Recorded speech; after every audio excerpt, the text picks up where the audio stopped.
Capítulo 7.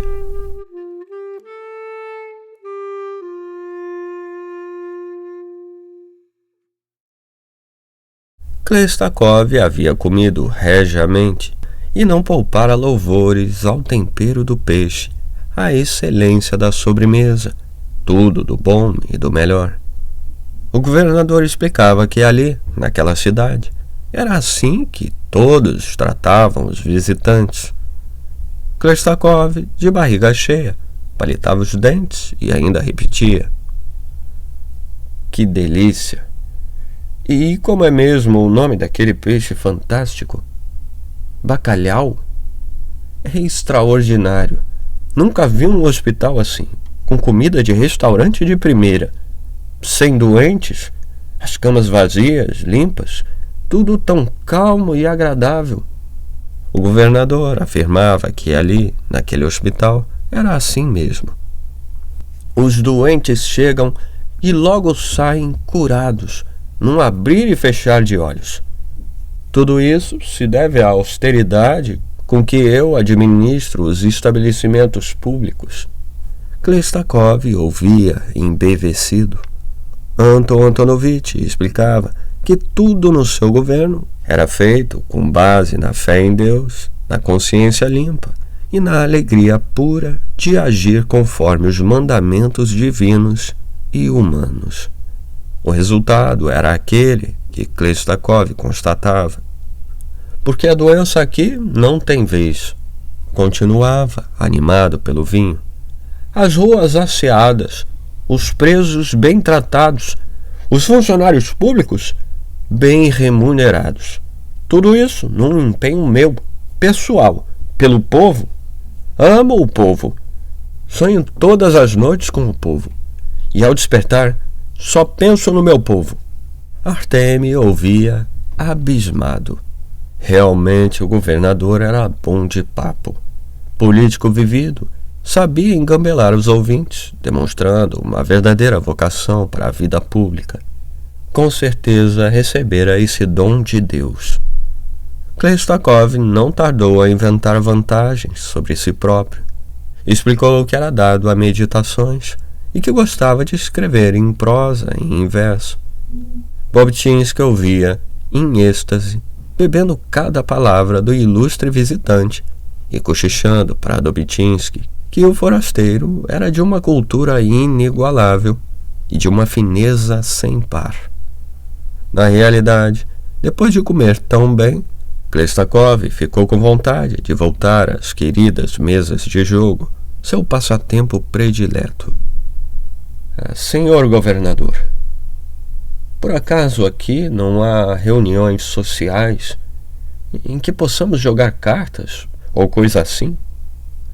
O governador, homem prevenido, desconfiou logo que aquela pergunta tinha um certo ar de inspeção, que tencionava descobrir fatos inconfessáveis. "Não, nunca! Garanto-lhe que nesta cidade, por obra e graça de Deus, nem se fala em semelhantes reuniões, coisas do demônio. Tenho pavor de baralho, pavor! Todo o meu tempo é dedicado a governar e a servir a pátria amada." Ao ouvir essas palavras, Artemi teve um acesso de tosse.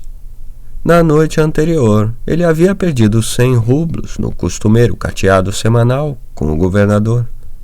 Este, embaraçado com a repentina tosse do amigo, propôs que fossem todos para a sua casa. Dona Ana e Maria, muito enfeitadas, farfalhantes em sedas e brocados, surgiram logo que a comitiva chegou à residência do governador.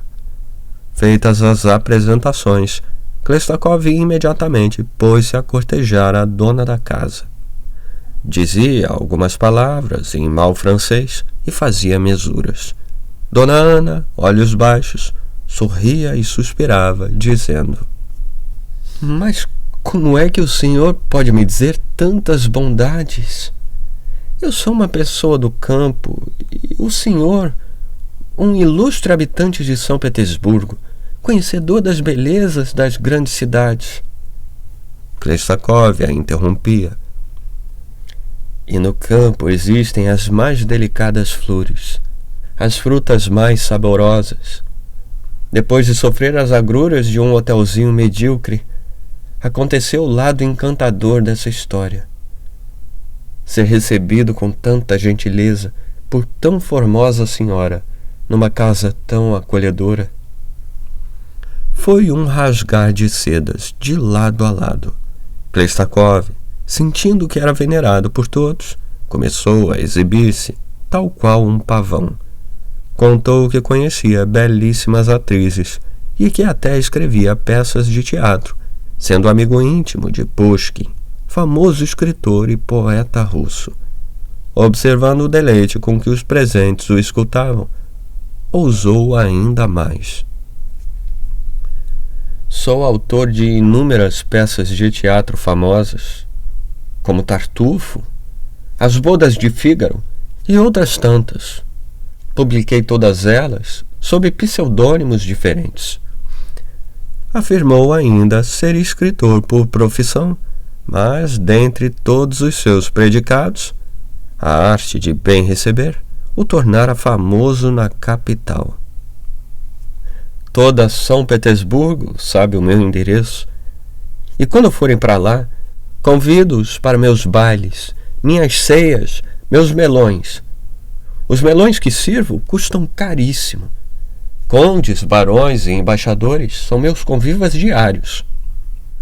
Em minha vida profissional, meu lado funcional, esse realmente me dá muito trabalho. No ministério, eu dirijo um departamento completo, pois comigo é tudo na exatidão. Quando atravesso uma sala, os funcionários estremecem de medo. Tentei recusar esse cargo porque pretendia me dedicar apenas à literatura, mas temi que o czar se desgostasse com a minha recusa. De fato, depois de tal discurso, todos os presentes ficaram trêmulos. Klestakov falava, e todos arregalavam os olhos. Quanta hierarquia! Finalmente, foi convidado, com muitas mesuras, a conhecer seus aposentos, acompanhado pelo governador. Assim que Klestakov saiu, Dona Ana, rosada de emoção, segredou para a filha: "Adoro moços assim, tão aristocratas, com maneiras tão delicadas. Filha, você reparou como ele olhou para mim? Foi para mim que ele olhou o tempo todo. Lançava-me cada olhar sedutor."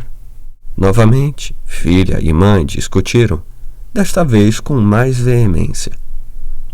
Dobitinsky e Bobitinsky indagavam-se sobre a patente do inspetor. Será que aquele ilustre visitante era general ou almirante? Artemi acabou confessando: "A verdade é que todos estamos apavorados. Nem nos vestimos com gala, como seria conveniente para receber tão ilustre inspetor."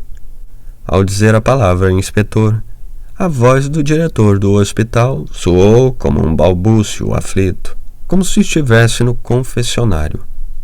E se o tal inspetor resolvesse no dia seguinte enviar uma denúncia acerca daquela aldeia aos seus chefões de São Petersburgo? Quando os convidados se retiraram, o governador, mais à vontade, somente na presença da filha e da mulher, relaxou, deixando-se cair numa poltrona. Repassava os acontecimentos. Seria mesmo verdade tudo o que aquele inspetor dissera? Se apenas metade fosse verdade, e devia ser, pois o inspetor bebera muito, e a bebida faz com que se diga a verdade, o governador estaria em maus lençóis. Será que o homem é mesmo tão importante? Talvez tenha mentido um pouquinho para enfeitar a conversa. Ele disse que joga cartas com gente graúda, até com ministros, que costuma frequentar o palácio. Ai, que aflição! Resmungava o governador. Dona Ana, ao contrário do marido, suspirava no auge da felicidade.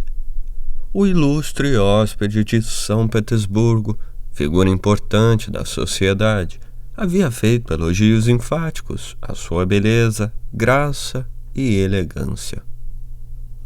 Ora, querido, ele é apenas um homem culto. Mas não se preocupe, eu e Maria somos mulheres atraentes. Daremos um jeito. Nós duas sabemos certas coisas.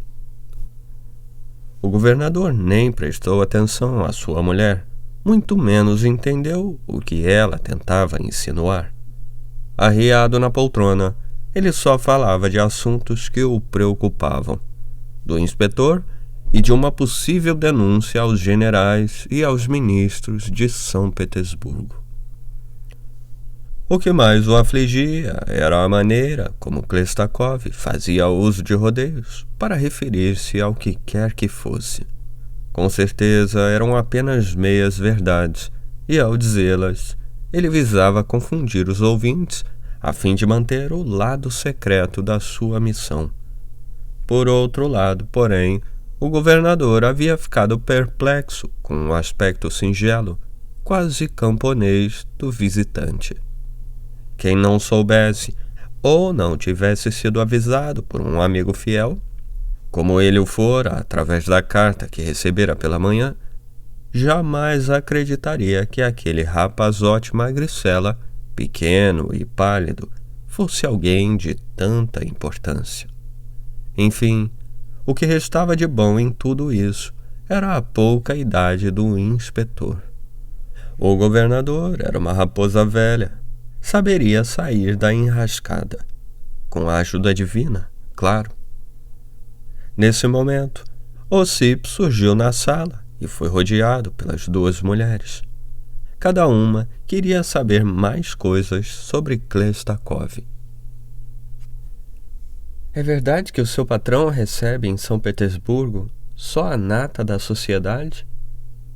É verdade que o seu patrão é muito respeitado e rico? Ossip, que não era bobo, resolveu aproveitar-se da situação e inventou que Chlestakov era o que havia de mais digno, ordeiro e exigente. Meu patrãozinho, antes de tudo, é ótimo garfo. Adora uma boa comida e faz questão de que eu também receba o que há de melhor nos lugares onde eu fico. Sempre me pergunta, quando está hospedado em casa de amigos, se fui bem tratado e se comi bem. É muito preocupado com o meu bem-estar. É lógico que, com tal conversa, Ossip saiu com os bolsos recheados de gorjetas para que fosse dar um passeio, tomar uns tragos e comer uns pasteizinhos. No portão da residência do governador, Ossip deparou com os soldados que para lá haviam sido chamados, a fim de impedir a entrada de pessoas incômodas, portadoras de algum tipo de queixa a respeito da administração da cidade. O governador foi categórico nas ordens que deu à tropa, embora falasse baixo para que um inspetor, que cochilava lá em cima, não ouvisse. Fiquem de guarda e não deixem entrar nenhuma pessoa estranha, sobretudo se essa pessoa tiver um ar descontente. Se alguém se aproximar daqui com cara de quem vai fazer alguma queixa referente à minha pessoa ou à minha administração, fora com ela, mesmo que seja com pontapés e cacetadas. Mas sejam discretíssimos, entenderam? Os soldados entenderam. Estavam acostumados a entender tais missões. Ora, se estavam.